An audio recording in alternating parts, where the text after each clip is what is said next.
you can manage yourself in the workplace. But that puts a stress on you all the time anyway. Even just the stress of having to be aware of how you're responding all the time in this environment, or trying to find somewhere else where you can work, it's another form of stress. And I think it all comes back to the same thing. Stress is okay in short periods of time to make you look at something that needs changing. In this case, you need a different job. But you have to make sure it doesn't become the way you live. And it's very addictive. And especially when we go from a stressful situation at work to on our smartphones, rightly or wrongly, however anyone uses them, the refresh rate is what triggers our brain, and that puts our brain under stress.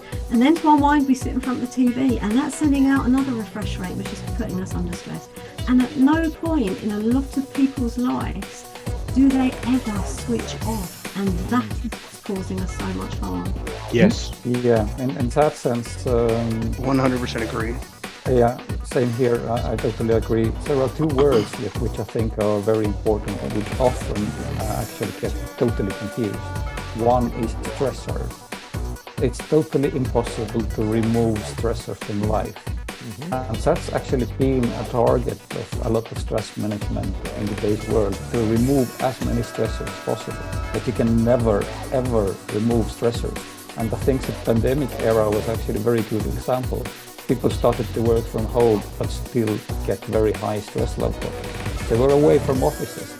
Let's say that basically they removed 100% of all the stressors from offices, but they still got the same high stress levels, because what was going on in here was still stressful. And stress in that sense is defined very easily. It is your automatic inner reactivity.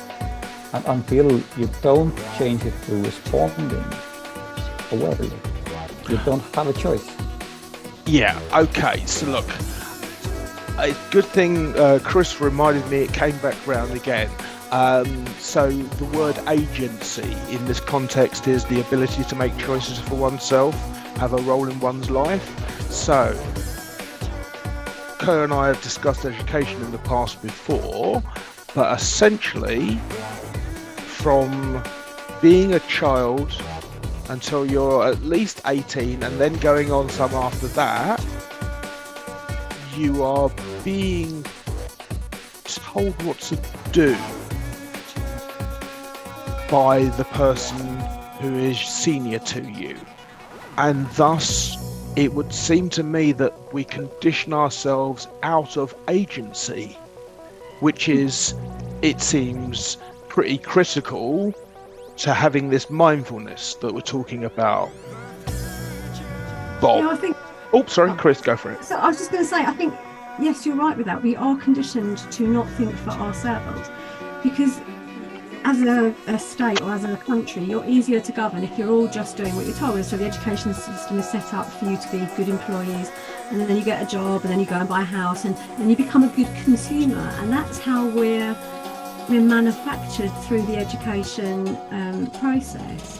And that's where I think you're right. Mindfulness comes in, because you have to start challenging whether this is actually working for you.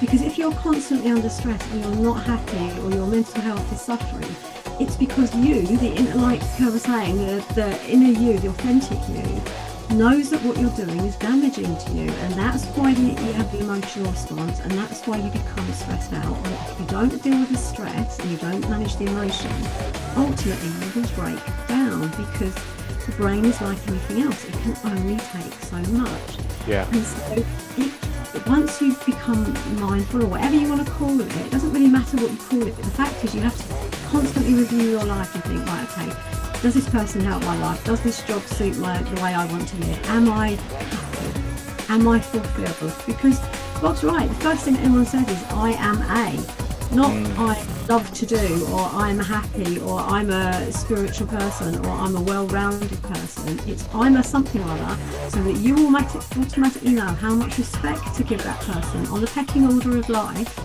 and how then you can interact with them. And you see it done all the time. I just read a book, actually, 2 books ago, called The Status Game.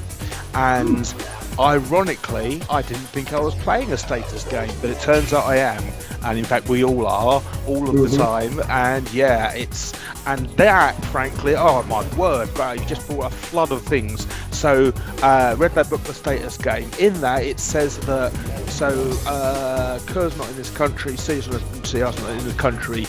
Parliaments and democracies operate in largely the same way. And there's a civil service who are not political, who enact the orders of their government that's been voted in. Anyhow, in the civil service, which is